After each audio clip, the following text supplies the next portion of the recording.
I think this should be an easy yes or no, though. It should be. Yes, Should be. I have to.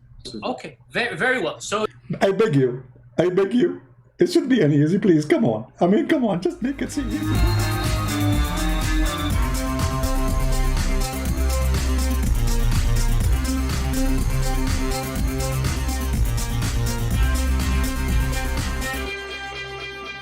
Hello everyone, and peace of Christ to all of you. Please invite your friends and have good time together.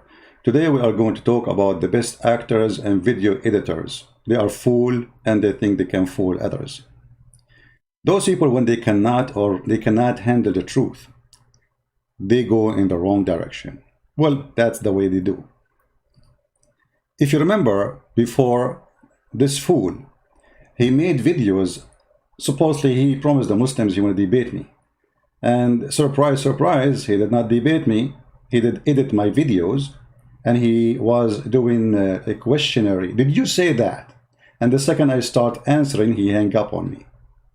And the same time, the Muslim want to teach me how to read Arabic. In the same time, their prophet do not know how to read Arabic. And the Muslim, they want to make you, or let us say, lose your credit by saying you do not know Arabic. And the funny, I am an Arab, and all my life reading Arabic. And when I say I'm a scholar in Islam, they say he said he's a scholar in Arabic. Yet both of them, those idiots, they do not know what Arabic is about. I will show you an example, and then we will go to the video of Yasir Qadhi, because this is the best comedy of the day. He's saying the Jews took their side, therefore they deserve the torture. Basically, he is because of his extremism. This guy's an extremist. I did not say anything of that, but let me show you. You just admitted the one who say support torture, he is extremist. What about the one who do it? Let us see what your prophet he did. Your prophet cut the hands and the feet of his enemy, and he gagged their eyes. Guys, do you see it? He just said he is against torture. Here you see the hypocrisy of those cowards. Here we see Muhammad. He is enjoying torture. Is that torture to put nails which is heated with fire in the eyes of somebody? Is that torture or not? Is it torture to cut the hands and the feet from opposite direction and crucify them and let them die slowly? So they are against torture, but they practice torture. Actually, Islam, all of it is about torture. The man, he can beat his wife. If you steal an egg, we cut your hand. Is that a torture or this is a penalty? An egg. Somebody, he steal an egg. In Muhammad, he says, you cut the hand of a person if he steal an egg or a rope. An egg, which means he is hungry. A person, he needs some food. How you cut his hand? Under what logic? That is torture. That is not penalty. So those cowards, they play angels and they play victims. Now, I'm not going to play really too much of those. A lot of garbage there. But I want to go to this video made by an ex-Muslim. His name is Sameer Abdullah. I have a conversation with him. Actually, he's a nice guy. But you know, we disagree about many things because he is an atheist. But we agree in many things about Islam. This guy, he is the one who got Muhammad busted, by the way, about the video of Yasir Qadhi. And there's a link for his video down. You can go to his channel. Let us see what Mr. Sameer Abdullah, who is an ex-Muslim, saying. Yasir Qadhi is no stranger to controversy. Being the academic, he has sometimes ruffled feathers with comments he has made on different issues. This time, even worse than before. He said something now, again, that shook the ground or pulled the rug below the Dawah guy's feet. So much so that Mohammed Hijab took the drastic step of deleting the last 30 minutes of his interview from the point Yasir Qadhi started talking about, guess what? Quran preservation. Hold on, my friend. Mohammed Hijab, he did not do it. It was Allah who did it. Isn't it Allah who do the same? Allah in the Quran, he says that if you want you to forget Quran, if Allah, he calls you to forget Quran, he will give you something like it or similar. So Mohammed Hijab, he have part he don't like, and Allah told him we need to make them forget it, the same as the Quran. And the funny, they say to us that the Quran is preserved when the Quran itself saying that Allah caused the Muslim to forget the Quran. And what was the verse was made by Muhammad because himself he forget the Quran. If we go to the hadith, we will find that Muhammad was really forgetting the Quran. Muhammad forgetting such and such verses and such surahs. This is al-Bukhari. The Prophet himself, he forget the Quran. The Prophet heard a man reciting the Quran in the mosque and said, may Allah bestow his mercy on him, as he reminded me of such and such verses and such and surah. By the way, the Muslim, they will say, see, it doesn't say he forget it, it says he remind me. And let us show you. And here we go. This is Sahih Bukhari too. It says, in such and such verses and such verses, surah, which I was caused to forget. But yet they say the Muslims, all of them, they memorize the Quran, when the Prophet himself is the first one to forget the Quran. We go back to the video of our friend Sameer Abdullah.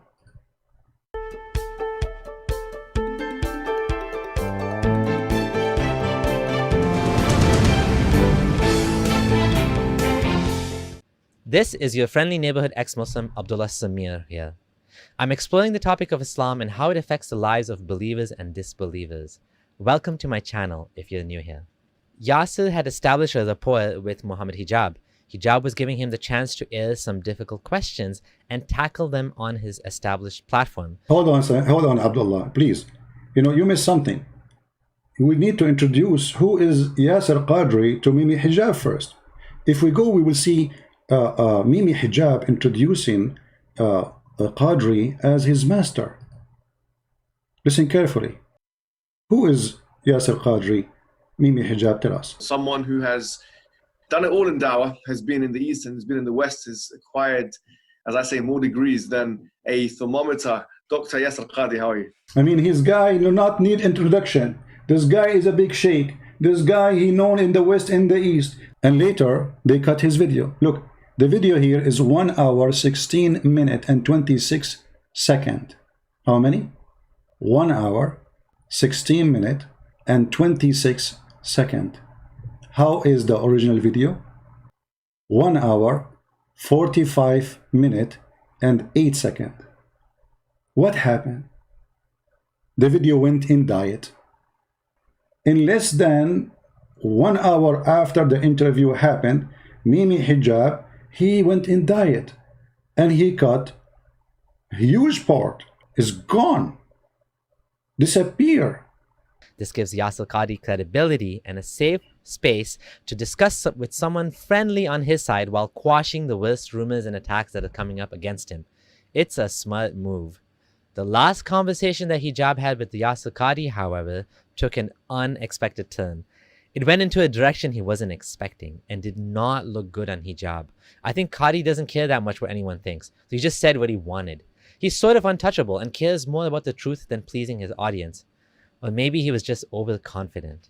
Hijab asks a question about the Quran email leaks, which I discussed in my video, Yasir Qadhi Has Doubts in Islam. Email leaks. They are speaking privately about the Quran corruption, privately. Why you want to leak it? Because we are Muslims. We betray each other. And this is the example. Hijab said Brother Imran, aka Dawah Man, had leaked some Quran preservation emails. And can you explain yourself about these emails? Do you consider the Hafs and Asim and so on Munazzil, meaning revelation from Allah? Here is what Yasir Qadhi said. So one of the brothers, he did something, again, unethical. He was expelled from the list, and the list was basically banned because of that, stopped because of that. He couldn't refute to my argument, so he sent it to one of your madkhalis in England. And so then, of course, this madkhali gave it to the other one, and so obviously, everything, all whatever broke loose. But again, this was not something I brought up in public, and I would never bring it up in public. And I don't think it. Why you will not bring it up in public? Why? Burqa. The burqa religion. Anything is a shameful, stupid, we put a burqa on it. We will not bring it in public. Why you are doing that? It's not for our benefit. People will laugh. And we are laughing. Here we go. It's in public. You see, the Muslim, they say, if Allah will, nothing will happen. It's Allah will. So it's obviously Allah will to get you, all of you, busted. And to get himself busted by Allah will. It is wise to bring it up in public. It's not wise. Every single student of knowledge knows, who studies ulum al-Quran, that the most difficult topics are ahruf and qiraat. Every single. And the concept of ahruf and the reality of ahruf and the relationship of the Uthmanic Mus'haf with the ahruf and the preservation of the ahruf. Is it 1? Is it 3? Is it 7? And the relationship of the qiraat to the ahruf. This is a topic that when you're the beginning student of knowledge, you're like, what is all of this going on here? When you go a little bit more, you learn to simply memorize what your teachers say and regurgitate it out. And you don't fully comprehend. When you do a deep dive is when things get very, very awkward and difficult. And this isn't new. This is from the time of the Sahaba. In the Sahih or the Hasan Hadith of Ubay bin Ka'b, the Hadith of the Ahruf, that when the Prophet ﷺ mentioned the issue of Ahruf and that there are different Ahruf and whatnot, this is in the version of Muslim Imam Ahmad. Ubay bin Ka'b says, authentic Hadith, فَدَخَلَ فِي نَفْسِي شَكٍّ. In my heart, a doubt came that I hadn't had about Islam since the days of Jahiliyyah. This is not a joke, brothers and sisters. The issue of ahruf and qiraat caused confusion to somebody whom the Prophet ﷺ said, if you want to listen to the Quran directly, listen to Ubay. Ubay is even the one who Muhammad he recommended to listen to the Quran to, he himself, he have a doubt about Muhammad when he heard the stories of those ahruf stuff. This guy is quoting the truth from the time of Muhammad. And how Muhammad refuted the Ubay. Listen carefully how he refuted him. Is not some even average Sahabi. He is the Qari of the Quran. He is the master. He is who he is. And he goes, فَدَخَلْ فِي نَفْسِي شَكٍّ. Like, what is all of this stuff? And the Prophet put his hand, and then he goes, it all went away. You know, guys, he have a doubt in his heart about Muhammad being a prophet. Then Muhammad, he touched his chest. And then all the doubt is gone. It's a miracle. This is more powerful than Jesus making to the person who cannot see by touching his eyes. This is more powerful than Jesus saying to the dead man, walk and walk. This is more powerful. This is how Muhammad refuted. This is how he proved that he's a prophet. He have a doubt in his heart. He touched his breast. I'm so glad that Ubay was a man, not a woman. Now, for the first time, I'm telling you here, what was the crisis? I mentioned it, referenced it, but I never explicitly said it. Why didn't I say it? Because it should not be said in public. But unfortunately, these brothers, because they released the emails, so then I have to then get it. This was the issue. That the issue of ahruf and preservation and qiraat and relationships between them, these are very, very difficult issues. And the most advanced of our scholars, they're not quite fully certain how to solve all of the unanswered questions in there. Now, Mohammed Hijab should have known about the Streisand effect. When Barbra Streisand tried to hide photos of the mansion in California, it drew further attention to it. Hijab, if you try to hide something, that just makes it go more viral. If the video is already mirrored on Yasir Qadhi's channel, what good would removing part of it from yours be? Do you really think that'll work? But I know what Hijab will say. We did this because we didn't want to confuse the masses. Muslims don't need to know about Quran preservation. It'll hurt their iman and cause more doubt. Like Yasir Qadhi said, it's not wise to discuss these issues in public. It's not. Better we keep it behind closed doors. Under the burqa. There was even a bigger bombshell that came later. And by the way, this is now a well-known open secret amongst many Muslim graduate students and academics around the world. And this is well known. Traditional understandings of ahruf and qiraat cannot answer some of these pressing questions that are now being poked by our people outside of, by our academics, by their academics outside of the faith tradition. You see, in a Muslim environment, there's always some respect that we have for the Quran. We should. In a Muslim environment, we'll press a little bit and then we'll say, okay, khalas, sami'na wa ata'na. And that's great, alhamdulillah. خلاص سمعنا وأطعنا, which means okay, stop here, we obey. We heard and we obey. Don't question. This is what Muslims will do. When you go to academia, they don't have that red line. And they're going to just, you know, the famous story of the emperor with no clothes. They're going to just point out, no, that doesn't make any sense. Well, that's not true, and this and that. Did you notice what he said? The famous story of the emperor with no clothes. The king is naked. He just said that Muhammad, his nakedness exposed. Otherwise, why he is comparing the Quran and Muhammad to the story of the naked king and the boy, who nobody dared to say to him, you are naked, but the boy, he is innocent. He said the king is naked. He just said that. And now he is comparing Yasir Qadhi, the fool king, to the fool Muhammad. Very glorious. And they'll bring issues, which I'm not going to mention explicitly, that you know are true because they're in your own books. They're not inventing anything new. They'll bring you riwayat and they'll bring you athar, and then you add to that very well-known issues of, I don't even want to be explicit. And then you bring on top of that makhtutat, and then. And it's very clear to you and to every single very advanced student and specialist that the standard narrative has holes in it. That's what I'm going to say. The standard narrative have holes. Islam have holes. Many sink, is sinking, is leaking everywhere. So we have to put a glue. And what is the glue we will use? Mimi Hijab glue. The one he said in every video. He go online, he have like little ball in his hand, says, brothers and sisters, buy this. The standard narrative does not answer some very pressing questions. Okay? This is what I'm going to say. Well-known secret among academics, huh? And did you catch that? He just said, Alhamdulillah. We poke a little and then we stop. Is he serious? He's saying it's good to be skeptical but not actually follow the evidence where it leads? Why not? Because it'll take you out of Islam? Because it'll destroy the narrative of the Quran being fully preserved? And then the final bombshell.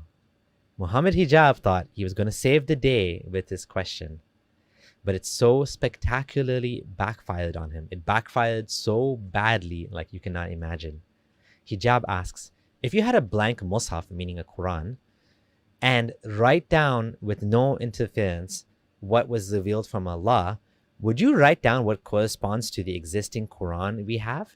Yasir Qadhi interrupted him and didn't even let him finish the question. Ask you one question to try and make this as specific as possible. I think if I were to give you a blank mushaf, yeah, and tell you to write what is munazzal verbatim from Allah into that mushaf with no human interference, would you write something which corresponds? It's not an easy answer. It's not an easy yes or no. It is enough for the Muslim to believe that the I think Quran this should is... be an easy yes or no, though. It should be. Yes, It should be. I have to. Okay, very, very well. So I beg you. I beg you. It should be an easy, please. Come on. I mean, come on. Just make it seem easy. Come on. This should be an easy. Like, I mean, this guy, he cannot keep his mouth shut. He want to continue. He tried to fix it. He make it blind. The first eye is gone. Now he is making the second eye go blind. And now he have no eyes. it's enough for the Muslim to believe that the I think Quran this should is... be an easy yes or no, though. Yes, Qadhi. I have to. Okay, very, very well. So, yeah, Muhammad, after we get off this phone call, me and you, let's have a number of discussions. No problem. I'm very open with advanced students. But these issues should not... Look... Did he call him a student? Did he call him a student? Advanced student. He is advanced student. And Mimi Hijab like a puppy. He did not say, I'm not your student. He did not say what I'm talking about. I'm not your student. He said, I like discussion with advanced students. Calling Hijab a student of him. And yes, he is. He have tons of interview in the car. Even he asked him about things which is very silly. What to do. Muhammad, after we get off this phone call, me and you, let's have a number of discussions. No problem. I'm very open with advanced students. But these issues should not... Look, it is Kalamullah, what is going to be written. It is Kalamullah. It is what would you write? You're pushing me. And I'm saying it's not hikmah to... Listen, I have a condition. Like I said, everything I say is going to be factual. If I wanted to do tawri and whatnot, I would do it right now in front of you. There is no need for tawri. You say if you want to do tawriya, you see the Muslims, they do tawriya, which means they do taqiyya. They hide things. They use burqa. Imagine they are saying that this is what we do. He says, but it's not time for me now to use tawriya. I'm not going to hide it now. Don't force me now. Because this conversation is between two Muslims and supposedly the audience are Muslims. So there's no need for us to do tawriya now and cover it, but there's no need to put it in public. The Quran is the uncreated speech of Allah. The Quran is preserved. The Quran is known. The Quran is mutawatir. And alhamdulillah, all of the qiraat are the Quran. All of the qiraat are authentic. Alhamdulillah. Leave it at that, ya akhi. Beyond this, Leave it at that. That's it. Don't discuss it. honestly, I have no problem. We'll have a discussion or take my class. Or take my class.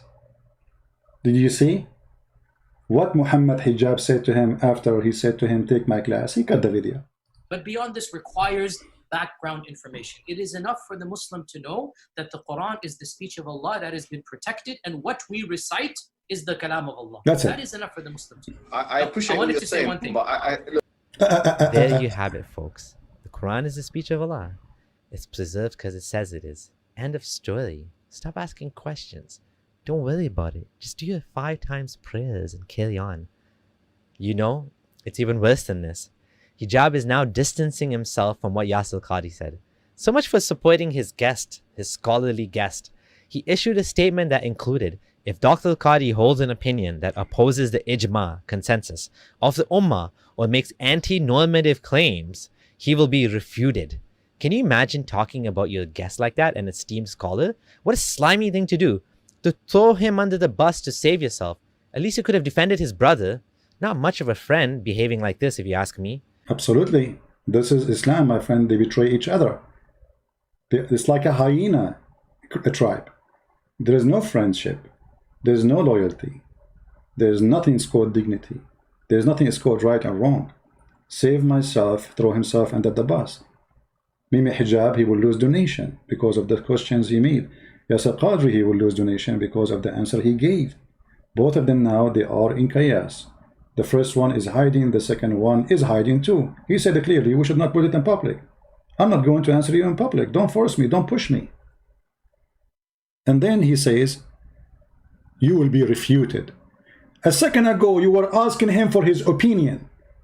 A second ago, you were agreeing that you are his student. Tons of interviews. Yasir Qadhi, what we should do here? Yasir Qadhi, what do you think? Yasir Qadhi, and this is what this interview is about. He's asking Yasir Qadhi what is right. So how come Yasir Qadhi will be refuted now? Because Yasir Qadhi, he said, the no one dare to say. And I'm sure Yasir Qadhi, by the way, he is sorry for saying this, having this interview. Both of them, they feeling bad for having such an interview, for it's exposed the hypocrisy of the Muslims and how they betray each other. You know, even they might even add stories to the stories to make spices about it, to fabricate story about you, to make you lose the credit. And now if you go on YouTube, you will find tons of videos made by Muslims attacking Yasir Qadhi. Suddenly all the Muslims want to refute Yasir Qadhi. But the fact, the one who did this problem is Mimi. May Allah bless him and give him extra version. So those people, they have no dignity, no honesty, fraud following a fraud. You will notice the second you leave Islam, the dignity come back. Like what happened to this gentleman. He's being honest. He is born of a Muslim family. His family, all of them, I think, Muslim. Actually, not only that, I saw one of his videos. He's saying that he was working in da'wah. He want to promote Islam. He want to invite people to Islam. And then the more he learned, the more he noticed that Islam is nothing but a fraud. So when there is a Muslim, he have a dignity. He act with his dignity. So we can say not all Muslims are the same. The Muslims who they are doing business like Mimi Hijab are a fraud. They do the whore business. And the whore business is very simple. Everything is for sale. God, religion, prophets, and even their friend Qadri is for sale now. So they can make profit like their prophet, the prophet of the booty. Prophet, booty, Muhammad. Thank you all for being here. May the Lord bless you. Until we see you soon again. Christ is Lord. Islam is a fraud. And thanks for Mimi Hijab and all the team for the bad play, which we enjoy. God bless. Take care.